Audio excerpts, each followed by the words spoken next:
बिस्मिल्लाहिर्रहमानिर्रहीम अस्सलाम वालेकुम प्यारा दोस्तों, एक नई वीडियो से गॾु अवांजी ख़िदमत में हाज़िर आहियूं। प्यारा दोस्तों, अदाकारा शबीरा चन्ना जी धीउ अदाकारा आलिया चन्ना जेका इरशाद जागीरानी ते सख़्तु नाराज़ थी पई आहे। इरशाद जागीरानीअ जे लाइ हुन घटि वधि ॻाल्हायो ऐं पंहिंजे फेसबुक अकाउंट ते पिणु इरशाद जागीरानी लाइ हिकु पोस्ट रखी अथाईं।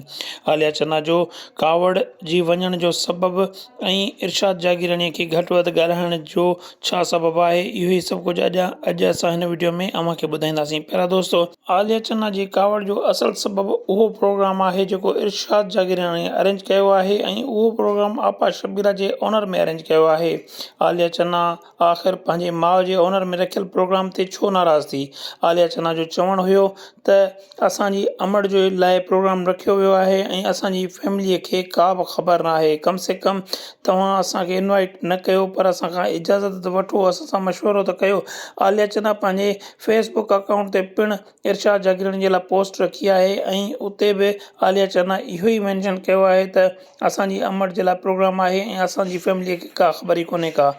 आलिया चन्ना जो मज़ीद चवणु आहे त इरशाद जागीरानी उहो इंसानु आहे जेको पंहिंजे शोहरत ख़ातिर कंहिं बि इंसान जो सौदो करे सघे थो। इरशाद जागीरानी हिकु लालची मकार ऐं ख़ुदगर इंसानु आहे। इरशाद जागीरानी खे कंहिंजी इज़त ऐं ज़िलत जी का परवाह न आहे, बसि उनखे शोहरत खपे।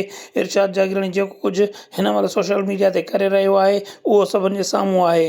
बराए महिरबानी मां इरशाद जागीरानी खे इहो चवां थी त हू असांजी अम्मा जो वारिस न थिए। असांजी अम्मा जा वारिस असीं मौजूदु आहियूं।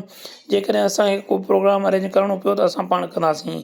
जी हा दोस्तों, आलिया चन्ना जो इहो चवणु बि सही आहे त जेकॾहिं प्रोग्राम शबीरा चन्ना जे ऑनर में रखियो वियो आहे त उनजी फैमिलीअ खे ज़रूरु आगाही ॾिनी वञे हा।